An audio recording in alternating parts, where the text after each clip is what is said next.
Hey guys, welcome back to the Kings of Legacy show. And in today's episode, I'm actually going to be jumping around a little bit because I'm pumped to share a couple of my thoughts and feelings around a few things that have popped up speaking to you guys recently. And I know it's something that's kind of happening in the world in general at the minute. Remember, my name is Rich James Jackson, and all we do on this show is fuck small talk and we just dive straight into the deep stuff.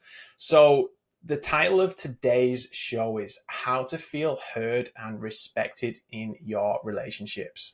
And I really want to kind of go deep into like navigating particular moments in relationships, particularly for those men out there who felt like the sting, like maybe you don't feel heard right now. Maybe you don't feel respected in your marriage, in your relationship.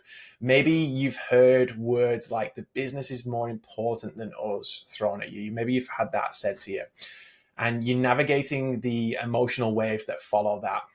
Or you've had something like, you care about your job more than you do me, or we never spend any time together, or you never spend any time with the kids. And I want to talk about something first, and it's the power of communication, because it plays such a pivotal role in these moments. So we by now, I hope you understand that communication is just like such a pivotal part of your relationship. It's the cornerstone of any relationship, but not just any communication. Communicating isn't walking past each other in the house and just grunting at each other, nodding at each other. It's open and honest and effective communication. And especially in these moments when something's been said like that, like your work's more important, the business is more important, you don't spend any time with the kids, you don't spend any time with me. In those moments when you feel triggered, when the anger wells up inside of you, it's so crucial to express what's going on for you. And really think about that one liner, what's going on for you, because so often, and this is across so many guys, what we do is we just push stuff down, push, compress stuff down, keep everything locked in, cramming more and more down until there's no more space, and then we just fucking fly off, and the lid flies off, and we just explode. Have you ever been there? Have you ever experienced that? If you have, just one thing on this and expressing what's going on for you. Just before the lid flies off and we go into that, this isn't about you pointing the finger and blaming them. It's actually like the complete opposite. Because what we need to do and what we need to understand is we need to remember that no one can make you feel anything. You have to own that. That's your own shit, because that's yours. And with that comes the understanding that you can actually control it. And it's so powerful. So I really want you to communicate without blame, without pointing the finger. This is not about finding faults. It's about finding understanding together. So let's look at diffusing that statement, or those statements of the business versus us, or work versus us bomb. Have you ever actually heard that? Have you ever actually had that said to you? The business is more important than us. It's like an arrow to the heart, because a couple of things. Let's first dissect it, because it's not necessarily a statement about the business being more important. And once you understand that, it helps you think about this differently.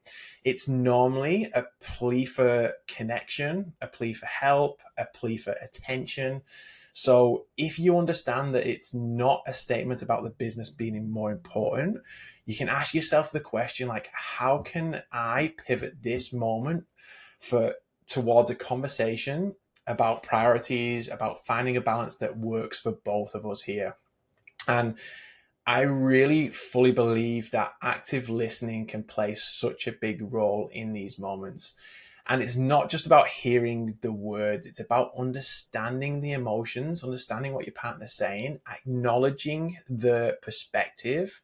And this is really hard because you have to actually lead by example, which, guess what? It means that if you want to feel heard and understood, you better be ready to do the same thing for your partner. If they've dropped your work is more important than us, or your work is more important than anything bomb on you, this is not a green light for you to go, you know what? I'm on the offensive, leading with anger and just going at it. I want you to take a step back and maybe just do a little bit of box breathing and just listen. It will be reciprocated, but you must lead on this action, which kind of leads me to flowing into the next part is anger and channeling anger into constructive action, because I think anger can get like a little bit of a bad rap sometimes, because anger is essentially just a natural emotion and feeling triggered is okay. What matters is how you channel that energy. Instead of letting it just fester or you exploding in an unresourceful way, could you use it as like a catalyst, as a trigger for something that is constructive? Whether that's setting clear boundaries together, whether that's seeking help together, whether that's finding just a shared activity or a sport that actually strengthens your bond. Could you just like be like, you know what, we're feeling this way, acknowledging it, and then be like, all right, let's have we're going to tag team because one of us is looking after the kids. You're going to run for 20 minutes, and then we're going to tag team, and I'm going to see if I can get further than you in my 20-minute stint, and just tag team a 20-minute run and compete against each other. Could you use it in a resourceful way? Because I can guarantee it's going to make you both feel a lot better at the end of it, rather than unresourcefully just clashing together.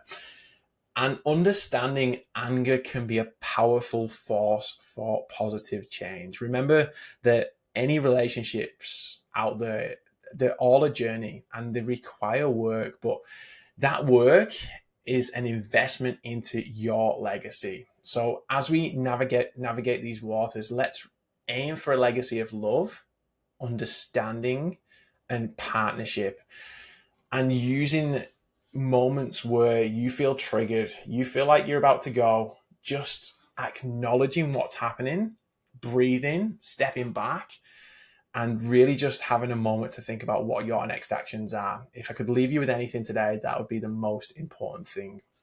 Thanks for tuning in. And until next time, remember, fuck small talk, keep building your legacy, hit that follow or subscribe button, and I'll see you on the next episode. Have an amazing day.